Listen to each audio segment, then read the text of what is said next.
isn't real, and the way you know that is it has to be maintained. It decays. That which is real doesn't decay, it doesn't degenerate, it doesn't decompose. So sleep is for the purpose of recharging, in a sense, the batteries of maintaining the concept of physical reality as an experience. Now, a coma will usually be for the purpose of just regenerating the physical form itself. It will allow you a long hibernation that will allow for certain repairs to occur in the physical form. There may be a connection in spirit in that sense, but not necessarily bringing back with it the idea of any information that would alter the path of your life once the physical body is regenerated. Anesthesia, on the other hand, is something that puts you into a suspension that in most cases will prevent any kind of cognition from occurring, so that it's more like you just sort of skipped over a track, so that one moment you were conscious and then you were not, and then the next moment of consciousness leaves a gap, in a sense, in your life that you barely feel. And again, it doesn't mean that you weren't out doing things, but it doesn't bring back with it anything that's pertinent to add to your life per se, at least not consciously. So, but some level you do remember what's happening to you.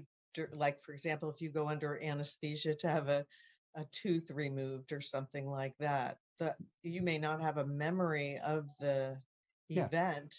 However, some level of you does, and the universe records. Of course. And you will know all of that when you're back in spirit and going through a life review. You'll see every single second. But many things you may have forgotten or never even knew occurred. You will experience every single second of it, at least as an observation, if nothing else. I see.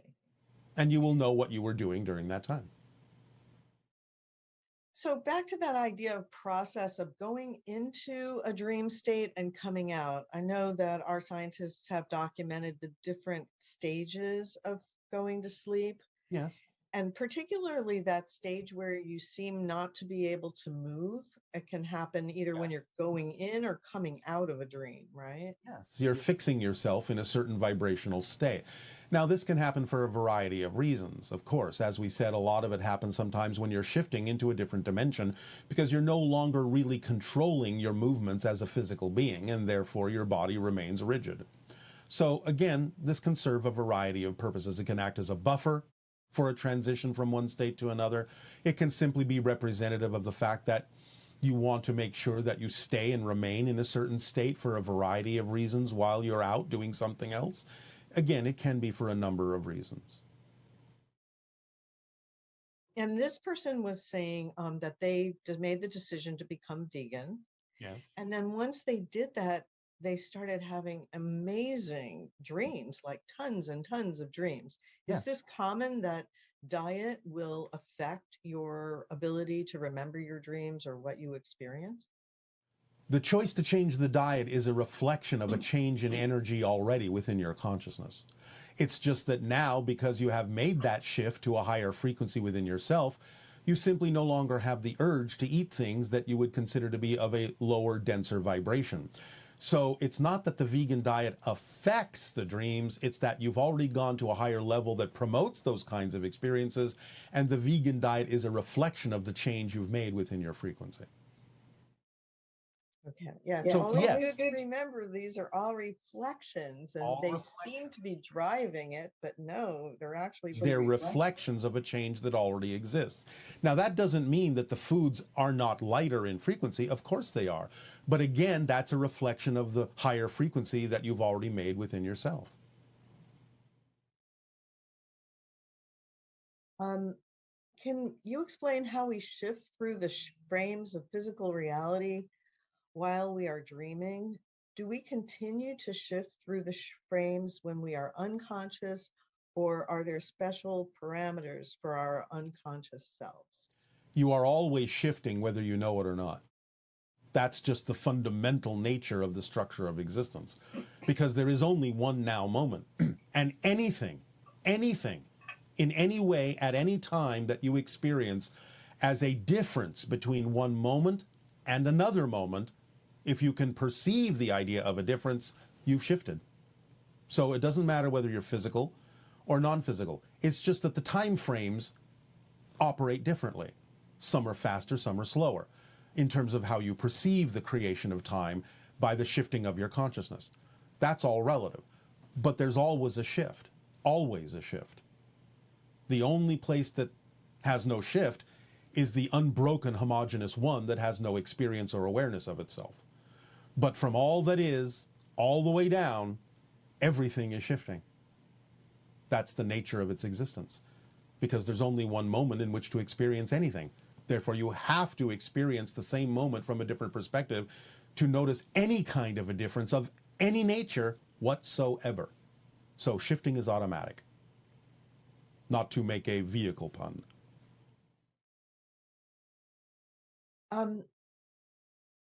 As at a spiritual school, I was awoken one night with a ball of light and the sound of a bird and breath and a piano in my room. How are visions or experiences like this different from dreaming?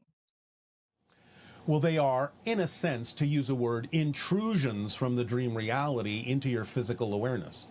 So in other words, there's a kind of a bleed through or a leak through, which means you have sort of diminished the separational barriers between physical and non-physical reality, and are experiencing bleed throughs from other realities and other experiences that you may be connected to, but usually shut out of your physical life. And is there a meaning to this vision, or is that possible for you to give any insight on that? Well, again, it can be representative of connections that you have that inform you in this life. So let's say the idea of hearing a piano may be connecting to a very musical life, and the idea that the vibrations, the frequencies of music may be of some assistance to you. It may be a soothing energy for you in this life, or it may be something that inspires you to be more creative. It depends on the person. How can we dream of you? How can we communicate with you in dream form? And is there something that would help us achieve this more easily?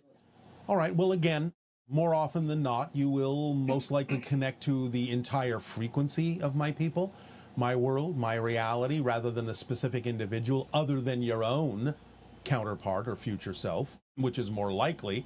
However, if you remember any conversations that we have had, or remember any time that we have communicated with any of you, remember the vibrational feeling, the frequency that you felt, even the timbre of the channel's voice can put you in a state where you are more easily connecting not only to my collective vibration, but to my vibration to some degree as well. Now, again, it's not always important to connect specifically to me, but you can certainly use the specificity of your interactions with me, specifically as an individual, to connect to whatever you need to within our collective vibration, including, again, if you have a counterpart there. So don't insist that it has to be me, but you can use the memory of these experiences and the tonal vibrations of the frequencies that we give off in order to connect to whatever you need to that is a representation of our reality. Remember, no insistence. This question is, you've said that you do not dream and you don't sleep. So do you ever get bored with the experience of consciousness itself? First of all, I said we do not sleep. We do not dream in the way that you do because we are always dreaming. So no, there's no boredom. We're constantly walking through multidimensional experiences of different kinds of dreams, including physical reality. So we didn't mean that we don't dream at all. We simply don't dream the way you do, in the sense of disconnecting from the physical world, so to speak, or shutting out your focus of the physical world, because we're always awake and we're always dreaming. So do you miss sleeping and being unconscious at No. all? First of all, the change in my society happened even before I was born, so I've never slept. So there's nothing to miss. But you have other connections that tell you what sleep is like. For example, when Daryl is sleeping, is it easier for you to connect with him and communicate with him in dream state, or is it easier just direct communication? It depends on the type of connection. It depends on what's going on in the channel's life. In general, yes, it can be easier. because the channel's physical consciousness is set aside to some degree. But that doesn't mean we haven't communicated and can't communicate, and doesn't mean the channel is not consciously aware of our communication even when he's awake, especially after 38 years of experience with us. He's gotten used to it. So sometimes the communication can be there, and it's like he drops into a kind of a daydream. So he understands how that feels, and he understands what that experience is, and he recognizes when it happens. But again, yes, in general, it can be a little bit easier when he is asleep. And like that time, as was shown in the First Contact documentary, of when he experienced, I guess, in a dream state, Yes. where you were coming off the ship and then you were eye to eye. Yes, that happened in a slightly shifted, altered physical reality or quasi-physical reality, which is usually where our communications take place when he's asleep. And it was designed to show him how your frequency is in relation to ours as physical beings, and the amount of clarity I believe you would need to have in order to maintain your own persona in your presence. Correct.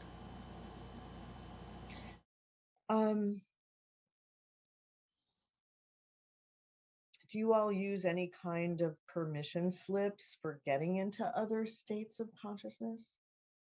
If that is necessary, it will synchronistically arrive and is a very fluid and smooth experience with no real need for a request or a decision to be made consciously about what those permission slips might be.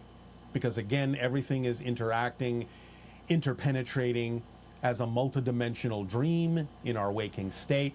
So if a permission slip is needed, it is simply there. Now, you could say that our spacecraft are a type of permission slip because they are a crystallized physical symbology of our higher minds, and we communicate telepathically with the craft. And you could say, therefore, the craft is a permission slip because ultimately we don't really need the craft, but we also maintain the craft not only for a permission slip for our purposes, but for your purposes and other civilizations who would rather and prefer to make it make more sense to have open contact by seeing an extraterrestrial arrive in a spaceship rather than just popping into your living room unannounced. Although for our initial contacts that many people may have one-on-one, wouldn't popping in be more likely to happen than somebody showing up on a ship? Or Not necessarily. Again, it depends on the person, it depends on the theme, it depends on where they're at vibrationally in their path. So it could be either one in terms of the contact experience. Absolutely. And it could even just be auditory, right? Absolutely. And it can even be just like what we're experiencing right now. Oh, this is a form of contact. It's so much fun. Yes, it is. If you all don't sleep, why do you have day and night cycles on the planet? Is that for other beings or? Well, that's just simply the nature of the planet. And remember, a long time ago, we used to sleep. That doesn't really change anything about the natural cycle of the planet.